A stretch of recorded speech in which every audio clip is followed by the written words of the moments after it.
Should we take the lease payments at the beginning of the year or at the end of the year under Ind AS 116 is a question almost every CA final student grapples with, because different questions have different solutions. So what should we do? In this video, we'll try to discuss what the institute has done in each and every question where this treatment is there, and what should be done if the question remains silent. Ideally, they should tell you, but if not, what should you do? We have given some key exam conclusions.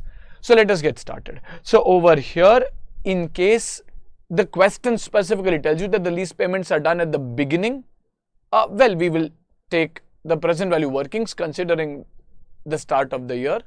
If they are paid at the end, that is in arrears, we will take the present value calculations considering the end of the year. No problem in that.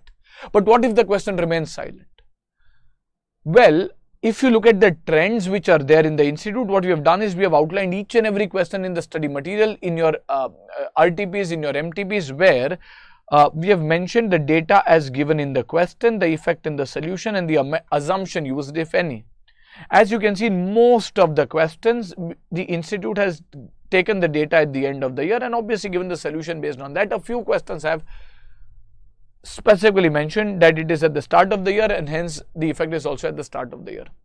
However, if the question remains silent, then you have to look for indirect inferences. It's a little unfortunate, but this is how there are a couple of questions. So you have to look for indirect inferences. Sir, what do you mean by indirect inferences? So let us say the question tells you that the lease payments are 1 lakh in each year and there is a lease incentive that you have received at the beginning of the second year, for example. In which case, one can interpret that if the lease incentive is, for example, received at the beginning of the second year, then it is likely that other payments must also be happening at the beginning of each year. Or there would be a question, let us say, which is similar to, I think, your question number, illustration number 32, and a similar question had also come in your December 21 main exams, where the institute does not specifically tell you whether the lease rental is payable at the beginning or at the end. So it says that for the first 5 years, the lease rentals are 1 lakh per annum. In the next 3 years of the renewal period, it is 1,10,000 per annum. However, they will be adjusted subjected to some CPI, consumer price index. And then the question tells you an example. For example, if the payment is made on 1st January 2021, we will take the CPI as on a particular date. So they tell you that if the payment is made on 1st January 21, then you use a particular CPI. So if in such cases, you can draw an inference that if the example is taking the payment date as on 1st January, it must be that other lease payments are also at the beginning of the year. This is, remember, an assumption. An alternative solution is very much possible. In practice, you will never face this problem because the lease agreement will exactly tell you whether the payments are at the beginning or at the end. However, if the question from an academic perspective remains silent, then we first look for hints, indirect references in the question. Are there any specific payments which have been told to be happening at the beginning? Are there any examples given where payment is happening at the beginning or at the end? And depending on that, you will take your conclusion.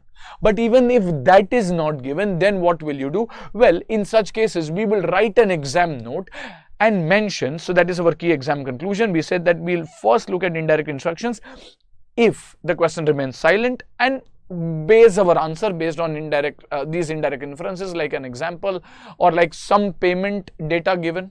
Again, an alternative solution is possible, but this is what the institute has done in a couple of questions, including one exam question. So we should do that.